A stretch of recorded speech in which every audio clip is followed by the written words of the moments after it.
Bagaimana mengendalikan pikiran dan bagaimana pula mengendalikan emosi? Tidak ada salahnya atau tidak ada jalan yang lebih tepat kecuali dengan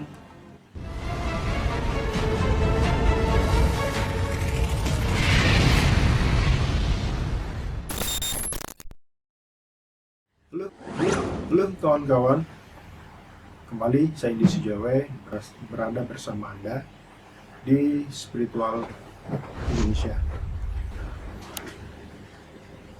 Apa yang Anda dengar,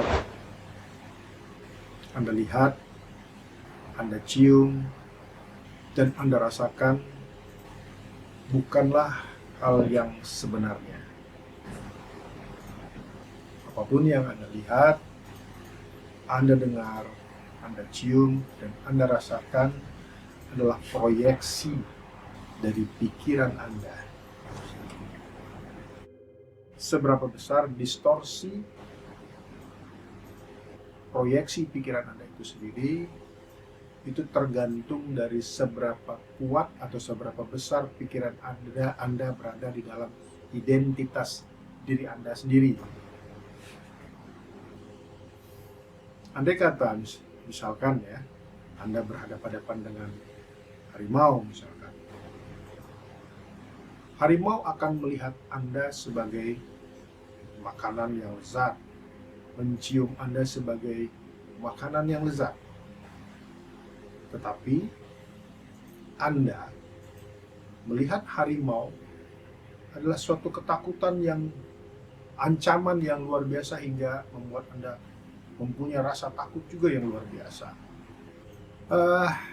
Seekor lalat mencium bau sampah dan melihat apa yang ada di dalam sampah adalah suatu aroma yang luar biasa. Mungkin seperti Anda mencium bau rendang dan melihat sampah seperti Anda melihat rendang yang nemplok di di warung makan Padang, di restoran Padang.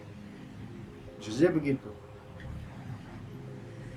Makanya Anda lalat tidak bisa melihat bunga yang indah dan wangi itu, yang mempunyai nektar itu adalah tempat seperti lebah. Jadi bagaimanapun lebah mempunyai penglihatan, mempunyai penciuman, mempunyai perasaan yang berbeda ekspektasinya terhadap bunga, dan lalat juga mempunyai penglihatan, penciuman, dan perasaan yang berbeda ketika melihat sampah. Ini tidak bisa disatukan. Kan saya pernah mendengar juga bahwa agak sulit meyakinkan lalat bahwa bunga itu lebih wangi dan lebih indah, mempunyai nektar daripada sampah. Ya sulit, dunianya berbeda. Artinya distorsi proyeksi pikiran lalat dan pikiran lebah itu tentu saja berbeda dalam melihat objek. Artinya begini, bahwa pikiran yang paling mendekati sebagaimana adanya realitas itu adalah pikirannya manusia. Mata manusia, penciuman manusia, pendengaran manusia, karena manusia yang lebih mempunyai kesadaran dibandingkan makhluk-makhluk lainnya. Tetapi itu pun masih terdistorsi. Semakin kuat identifikasi diri Anda terhadap identitas sesuatu identitas tertentu, ya, maka semakin kuat pula distorsinya, dan setiap orang itu berbeda-beda tentu.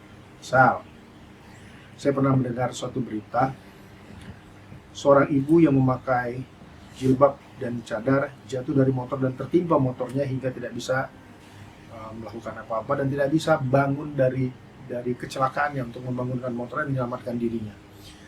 Beberapa orang datang kemudian ingin menyelamatkan ibu tersebut, tetapi ibu tersebut menolaknya dengan mengatakan bahwa itu adalah bukan muhrimnya. Ya, tentu saja akhirnya ibunya tidak bisa diselamatkan, dan hingga akhirnya pun ketika sampai di rumah sakit kakinya mesti diamputasi. Oke ya.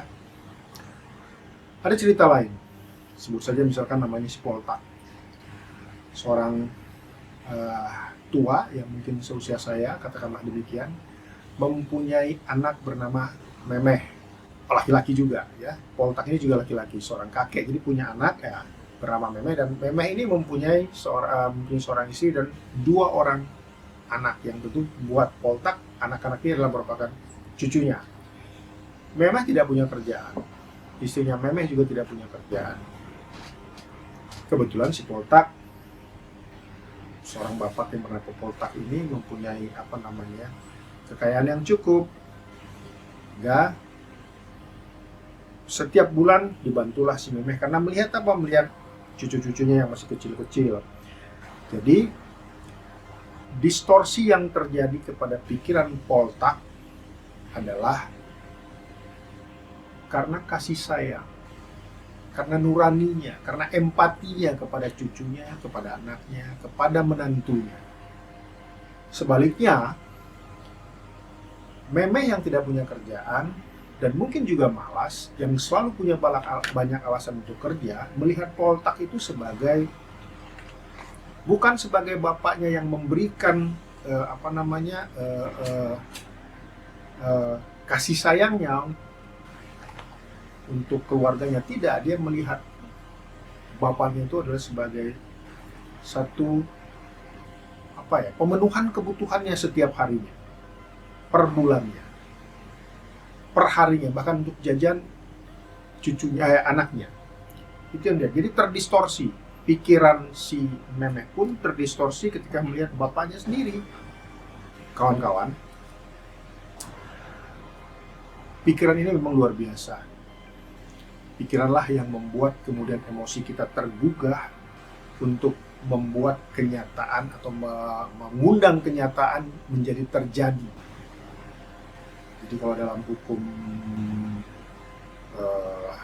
ketertarikan kan disebut dengan hukum law of attraction atau ketertarikan, cara kerjanya demikian. Ya, bukan seperti, saya tidak sepakat dengan buku The Secret.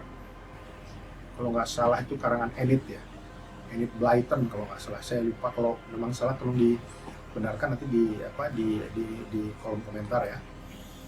Bahwa dengan hanya menghayal-hayal, merasakan dengan sampai emosinya muncul, sesuatu itu kemudian bisa terbeli, misalkan mobil misalkan, atau rumah misalkan. Tidak begitu, harus ada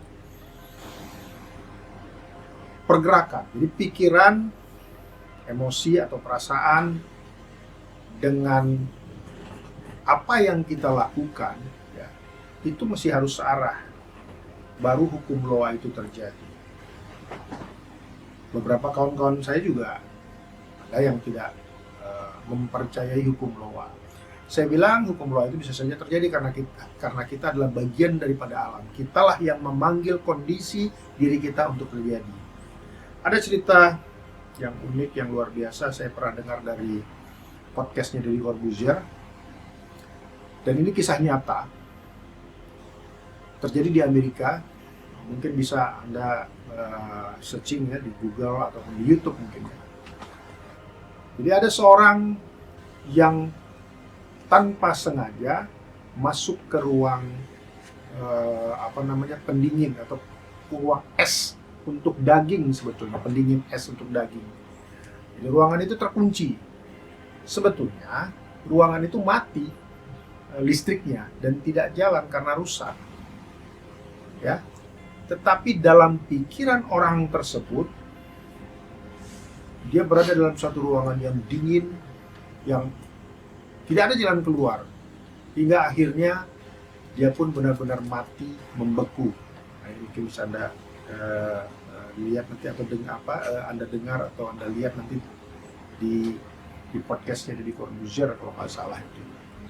Ya, artinya bahwa apapun yang Anda pikirkan yang kemudian memicu emosi untuk mengikuti arah pikiran Anda, ya, itu akan terjadi dalam kehidupan Anda. Bagaimana mengendalikan pikiran dan bagaimana pula mengendalikan emosi? Tidak ada salahnya atau tidak ada jalan yang lebih tepat kecuali dengan mengupgrade cara berpikir Anda dan melakukan pelatihan pengendalian emosi, pengendalian pikiran. Pelatihan-pelatihan itulah yang disebut dengan meditasi. Nah, kawan-kawan,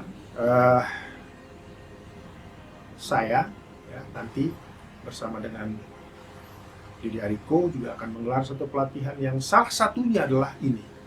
Bagaimana dengan meditasi kita melatih pikiran kita, melatih emosi kita untuk tidak atau menyedikitkan distorsi dari pikiran itu sendiri dan identifikasi atau identitas diri kita, ya, hingga kemudian kita bisa lebih tenang dan lebih nyaman menjalani hidup. Apa ciri-ciri ketenangan? Ketika kita tidak terpengaruh dan tidak merespon dengan kuat omongan baik ataupun omongan buruk, asumsi-asumsi baik ataupun asumsi-asumsi buruk orang lain terhadap diri kita. Itu berarti kita sudah sampai pada titik kenyamanan dan ketenangan batin. Oke, kawan-kawan, untuk Anda yang ingin ikut meditasi online, setiap hari Sabtu jam 10 malam saya akan mengadakan meditasi online di Telegram yang nanti linknya akan dicantumkan di deskripsi ya. Yang tujuannya adalah yang pertama adalah untuk kesehatan, yang kedua tentu untuk ketenangan batin kita. Terima kasih. Jangan lupa subscribe, like, share, dan komen, dan tetap ya menonton channel-channel saya, channel-channel spiritual Indonesia. Suwung sajalah.